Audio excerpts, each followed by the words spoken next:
Hi everyone, welcome back to my channel. तो आज हम CSSD का सेकंड पार्ट आप कह लीजिए हम वो स्टार्ट करेंगे जिसमें मैं आपको पॉलिसीज़, प्रोसीजर्स और CSSD के रिकॉर्ड्स के बारे में बताऊंगी कि आपको एक वेल इस्टेब्लिश CSSD के अंदर कौन से रिकॉर्ड्स, कौन से पॉलिसीज़ और कौन से प्रोसेसेस, प्रोसीजर्स होने चाहिए। ठीक है, तो इस वीडियो को बिल्कुल एंड तक देखना, कुछ भी पार्ट स्किप मत करना है क्योंकि हर एक चीज़ आपके लिए बहुत इंपॉर्टेंट है। चाहो तो जो भी मैं आपको बोल रही हूँ वो आप नोट डाउन करके आप अगले दिन जाके अपने हॉस्पिटल में चेक कर सकते हैं, अपनी CSSD में चेक कर सकते हैं कि क्या आपके पास अवेलेबल है, क्या आपके पास अवेलेबल नहीं है। ठीक है, तो वीडियो शुरू करने से पहले मैं आपसे रिक्वेस्ट करना चाहती हूँ कि मेरे चैनल पे मेंबरशिप चल रही है। अगर आप मेरे चैनल के कंटेंट को सपोर्ट करना चाहते हैं तो मेंबरशिप ले सकते हैं जॉइन बटन पे क्लिक करके। और अगर आपको वो बहुत बड़ा तामझाम सा लगता है तो आप थैंक्स बटन आ रहा होगा इस वीडियो के नीचे, तो आप वहाँ पे जाके थैंक्स भी कर सकते हैं अगर आपको वीडियो अच्छी लगती है तो। ठीक है, लाइक ज़रूर कर दें और एंड तक देखें। तो चलिए आज की वीडियो जो है वो शुरू करते हैं।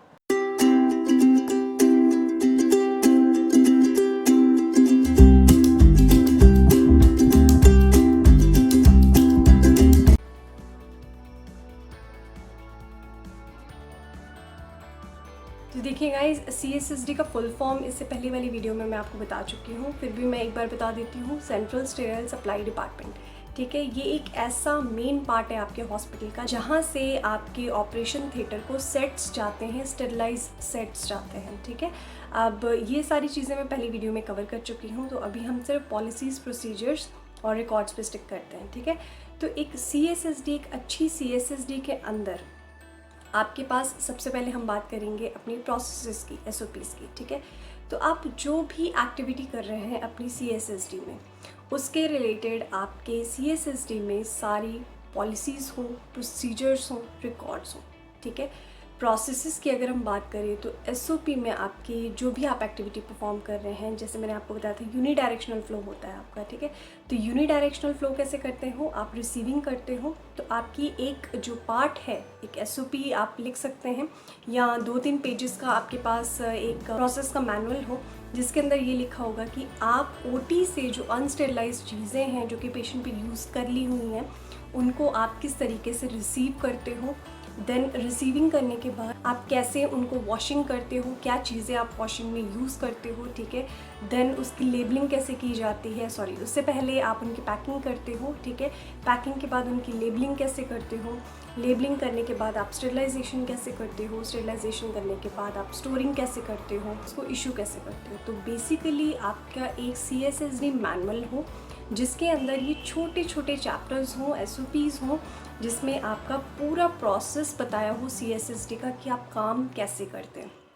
ठीक है, starting from receiving the unsterilize equipments या अनस्टेरिलाइज सेट्स से स्टोरिंग तक, इशू तक। ठीक है, ये सारा आपको यूनिडायरेक्शनल फ्लो जो है आप एक CSSD मैनुअल में लिखेंगे। ठीक है, तो ये छोटी छोटी SOPs होनी चाहिए जो कि अभी मैंने आपको बताई है आपकी CSSD मैनुअल के अंदर। ठीक है, चाहे तो आप एक मोटा सा मैनुअल बना लीजिए, उसके अंदर SOPs बना लीजिए, चाहे तो आप अलग अलग SOPs हर एक पार्ट की, हर एक एक्टिविटी की जो आप CSSD में कर रहे हैं वो बना सकते हैं।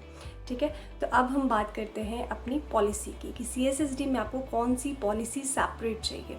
वो है आपकी रीयूजेबल आइटम्स के ऊपर। ठीक है, तो इस रीयूज्ड पॉलिसी के अंदर ये जो आइटम्स हैं, जो रीयूज्ड आइटम्स होंगी, उनकी पॉलिसी के अंदर आप क्या लिखेंगे। सबसे पहले कि लिस्ट ऑफ आइटम्स, कि आपके कौन कौन से आइटम्स जो हैं वो रीयूज़ होते हैं। ठीक है, उसकी प्रॉपर लिस्ट जो है आप इंसर्ट करेंगे अपनी इस पॉलिसी के अंदर। ठीक है, और कितनी जो आप क्वांटिटी लिखेंगे कि कितनी आइटम्स जो हैं आपकी रीयूज़ होती हैं। ठीक है, तो सबसे पहले तो आप लिस्ट बनाएंगे जिसके अंदर आपके सारे रीयूज्ड आइटम्स लिखे होंगे और साथ में कितनी क्वांटिटी की आप जो चीज़ें हैं वो रीयूज़ करते हैं। थर्ड थिंग आप इसमें लिखेंगे कि किस पेशेंट पे, किस तरीके के पेशेंट पे इनको रीयूज़ किया जाता है। ठीक है, तो ये 3 चीज़ें हो गई कि आपका लिस्ट हो गया, देन क्वांटिटी हो गई, देन किस तरीके के पेशेंट पे आप इनको रीयूज़ करेंगे। एंड फोर्थ पॉइंट जो है आपकी प्रोसेसिंग, कि आप रीयूज़ करने से पहले आप किस तरीके से उसको प्रोसेस करते हो। ठीक है, ये 4 मेन चीज़ें आप इस पॉलिसी के अंदर इनकॉर्पोरेट करोगे।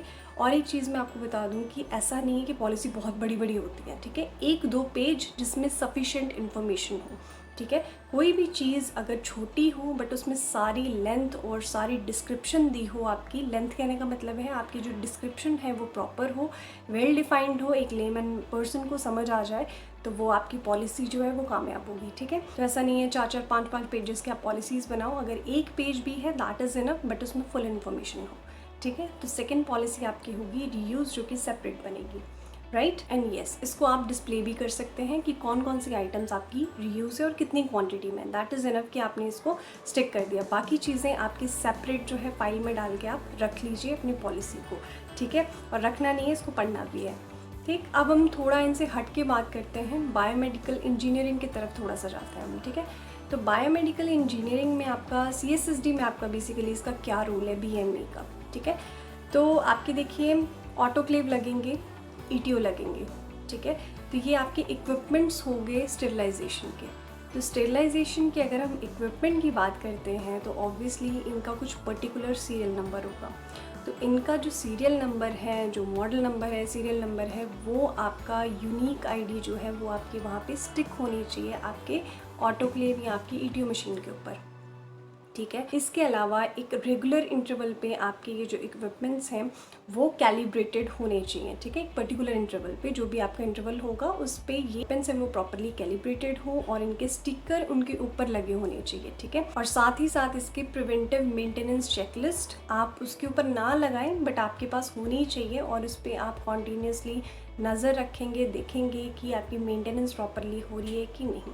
ठीक है। और ब्रेकडाउन का रजिस्टर, ये चलो रिकॉर्ड में आ जाएगा, रिकॉर्ड में मैं आपको बताऊंगी इसके बारे में। तो आप फिलहाल इस पर्टिकुलर चीज़ के अंदर आप सिर्फ इतना देखेंगे, मेंटेनेंस चेकलिस्ट। ठीक है। इसका सीरियल नंबर लिखा हुआ है कि नहीं और ये प्रॉपरली कैलिब्रेटेड है कि नहीं। ठीक है। तो यहाँ पे आपका बायोमेडिकल इंजीनियर का या बायोमेडिकल इंजीनियरिंग का रोल आता है आपके CSSD में। तो चलो, अब तो ये बात रही हमारी पॉलिसीज़, प्रोसेसेस की, बायोमेडिकल इंजीनियरिंग की अब हमने बात कर ली है। तो अब मैं आपको थोड़ा सा सेट्स के बारे में बताना चाहती हूँ, जो आपके स्टेरिलाइज सेट होंगे उनके बारे में। ठीक है। तो आपका एक प्रॉपर ऑटोक्लेव है जो आपने सेट किया हुआ है एक पर्टिकुलर टेम्परेचर के ऊपर। ठीक है। उसके अंदर आप जो है सेट्स लगाते हैं अपने, जो भी आप रिसीव करते हैं अनस्टेरिलाइज सेट, उसको प्रॉपरली वॉश करके पैक करके। ठीक है। अब आपने जो है स्टेरिलाइज्ड करने के लिए रख दिया, बट उससे पहले आप कुछ चीज़ें लगाएंगे उस पर। ठीक है। आप स्टिकर्स लगाएंगे, अपने इंडिकेटर्स लगाएंगे। ठीक है। अब वो जो आप लेबल लगाएंगे उसके ऊपर, उसके अंदर क्या चीज़ें लिखी होनी चाहिए। सबसे पहले तो डेट ऑफ स्टेरिलाइजेशन। ठीक है। Load number, date of expiry of the sets. ठीक है। और जो भी इक्विपमेंट्स आप स्टेरिलाइज करेंगे वो। ठीक है। उसका लोड नंबर मैंने आपको बताया, लोड नंबर, बैच नंबर, वही चीज़ है, आप उस पर लिखेंगे। और आपका जो है इंडिकेटर स्टिकर जो है वहाँ पे चिपकाया जाएगा। ठीक है।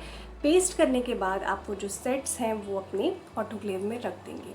तो ये जो है आपके सेट्स के ऊपर लिखे होने बहुत ज़रूरी है। इसके साथ साथ आपका एक मास्टर रजिस्टर लगेगा CSSD का, जिसके अंदर आप ये सेट से रिलेटेड चीज़ें लिखेंगे, जिसमें आपकी डेट आएगी कि आपने किस दिन जो है वो लोड लगाया है। ठीक है। और उसका बैच नंबर आएगा वहाँ पे उस रजिस्टर के अंदर। मैं आपको मैंडेटरी चीज़ें बता रही हूँ। ठीक है। उसके अंदर साइंस विंग तो चलो चलते रहता है, बट जो मैंडेटरी चीज़ें हैं वो मैं आपको बता रही हूँ कि डेट आएगी कि जिस दिन आपने उसको स्टेरिलाइजेशन के लिए रखा है। ठीक है। उसके बाद उसका लोड नंबर आएगा, देन उस सेट्स के अंदर कितने इंस्ट्रूमेंट आपने पैक किए हैं। ठीक है। उसका कंटेंट, कि अगर एक सेट्स के अंदर 6-7 इंस्ट्रूमेंट है तो वो एक सेट कौन सा सेट है, उसके क्या कंटेंट है, वो आपने प्रॉपर रजिस्टर में लिखना है, अपने मास्टर रजिस्टर में। ठीक है। उसके बाद कौन सा इंडिकेटर उस पर लगाया गया है, इंडिकेटर की आगे क्या जानकारी होगी वो।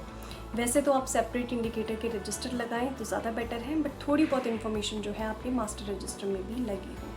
ठीक है। तो ये पैक्स की बात हमने कर ली है। अब हम मोस्ट इम्पॉर्टेंट चीज़ जो कि मैं वैलिडेशन के बारे में बताने वाली हूँ, जो कि हमारे इंडिकेटर्स हैं CSSD के। ठीक है। आपके केमिकल और आपके बायोलॉजिकल इंडिकेटर्स। तो केमिकल इंडिकेटर्स भी बहुत तरीके के होते हैं। आपके बोविडिक हो गया, क्लास 2 हो गया, क्लास 5 हो गए। तो ये इंडिकेटर्स हैं, इसके लिए स्पेसिफिक एक मैंने जो है फोकस्ड वीडियो बनाई है केमिकल इंडिकेटर्स के ऊपर। आपके आई बटन में भी पूरी प्लेलिस्ट डाल दूँगी, तो आप वहाँ से चेक कर सकते हैं। ठीक है। तो केमिकल स्टेरिलाइजेशन के ऊपर, बायोलॉजिकल स्टेरिलाइजेशन के ऊपर, बायोलॉजिकल इंडिकेटर्स के ऊपर ये सारी मैंने वीडियो बनाई है, तो आप उसको देख सकते हैं। स्टिल मैं आपको थोड़ा बहुत इन्फॉर्मेशन दे देती हूँ ये केमिकल इंडिकेटर्स जो हैं आप एक तो सेट्स पे लगेंगे, फिर आपकी बोविडिक होती है, ठीक है। और बायोलॉजिकल इंडिकेटर्स जो हैं स्टीम स्टेरिलाइजेशन के लिए और आपकी ईटीओ मशीन के लिए अलग यूज़ होते हैं, ठीक है। स्टीम स्टेरिलाइजेशन के लिए आपकी यूज़ होंगे जो आपके ऑटोक्लेव है उसके लिए यूज़ होता है बैसिलस स्टीरियोथर्मोफिलस, और आपकी जो ईटीओ है उसके लिए यूज़ होता है बैसिलस एक्ट्रोफिस, ठीक है।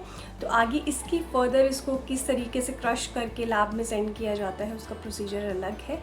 तो फिलहाल मैं आपको सिर्फ इतना बता रही हूँ कि CSSD में जो आपके केमिकल और बायोलॉजिकल इंडिकेटर्स वैलिडेशन के लिए लगता है, ठीक है। और एक इम्पॉर्टेंट चीज़ मैं आपको बताना भूल गई कि जो भी आपके सेट्स होंगे उसके अंदर जो आप मास्टर रजिस्टर में एंट्री करते हो उसमें टेम्परेचर और प्रेशर ज़रूर लिखना है कि कितने टेम्परेचर पे कितने प्रेशर पे आपने उसको स्टेरिलाइज़ किया, ठीक है।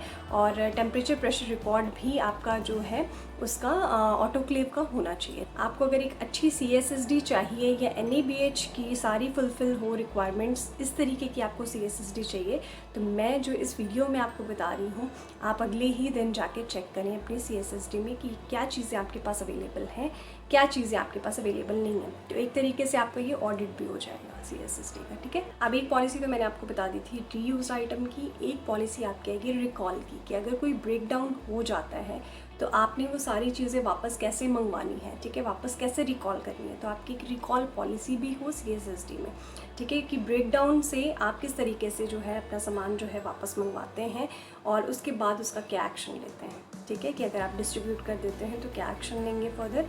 तो ये आपके रिकॉल पॉलिसी के अंदर होना चाहिए, ठीक है। और वैलिडेशन की जो टेस्ट रिपोर्ट्स हैं उसके अलग से फाइल बनाएं तो ज़्यादा बेटर है। जो भी आपके बायोलॉजिकल इंडिकेटर्स की रिपोर्ट्स आती हैं, पॉजिटिव हो नेगेटिव हो, कोई ग्रोथ हो नहीं हो, ठीक है, उसका जो है एक प्रॉपरली आपके हॉस्पिटल एक्चुअली सर्विलेंस जो होगा हॉस्पिटल इन्फेक्शन कंट्रोल का, उसके सर्विलेंस में ये रिपोर्ट्स जो है वो काम आती हैं, ठीक है। तो इसलिए आप अलग से एक फ़ाइल बनाइए आपके वैलिडेशन टेस्ट रिपोर्ट्स की। एंड येस, CSSD में आपके MSDS होना बहुत ज़रूरी है। अगर आप हज़ार्डस मटेरियल से काम कर रहे हैं तो वहाँ के एक तो लिस्ट लगी हो किस पे आप काम कर रहे हैं, उसके क्या साइड इफ़ेक्ट्स हो सकते हैं और क्या किस तरीके से आपने उसको हैंडल करना है। और स्टाफ को सेफ्टी प्रिकॉशंस के बारे में ज़रूर बताएं और ब्रेकडाउन रजिस्टर आपका लगा हो CSSD के अंदर। सेफ्टी प्रिकॉशंस में आप बेसिकली यही बताएंगे क्योंकि ऑटोक्लेव जो है एक प्रेशर कुकर का काम करता है। अगर उसमें ज़्यादा प्रेशर बन जाता है तो बर्स्ट होने के पूरे चांसेस है, ऐसा है कि आपका सारा हॉस्पिटल ही उड़ा ले जाएगा, ठीक है। तो ऑटोक्लेव को कैसे हैंडल करना है, क्या सेफ्टी गाइडलाइंस होनी चाहिए, वो आपके स्टाफ को पता हो जो भी आपके CSSD के टेक्नीशियंस हो। आज हमने बहुत कुछ जान लिया यहाँ पे कि कौन से रिकॉर्ड्स, पॉलिसीज़, प्रोसेसेस और आपके बायोमेडिकल से रिलेटेड और भी बहुत सारी चीज़ें हमने इस वीडियो में जानी हैं, आप नोट कर लीजिए। तो गाइज़ आज के लिए बस इतना ही। उम्मीद करती हूँ आज का टॉपिक जो है आपको इन्फॉर्मेटिव लगा होगा। अगर आपने वीडियो एंड तक देखी है तो वीडियो को लाइक करें और शेयर करें ज़्यादा से ज़्यादा सूटेबल ऑडियंस के साथ, और सब्सक्राइब करना मत भूलें मेरे चैनल को, क्योंकि आपको इसी से रिलेटेड बहुत सारी इन्फॉर्मेशन मिलेगी। Hospital administration, health care quality, accreditation, NABH, NABL, बहुत सारी चीज़ें हैं जो आपसे मैंने शेयर करनी है अभी। तो चैनल को सब्सक्राइब ज़रूर कर लें। मैं मिलती हूँ आपसे नेक्स्ट वीडियो में। Till then bye, take care and stay safe.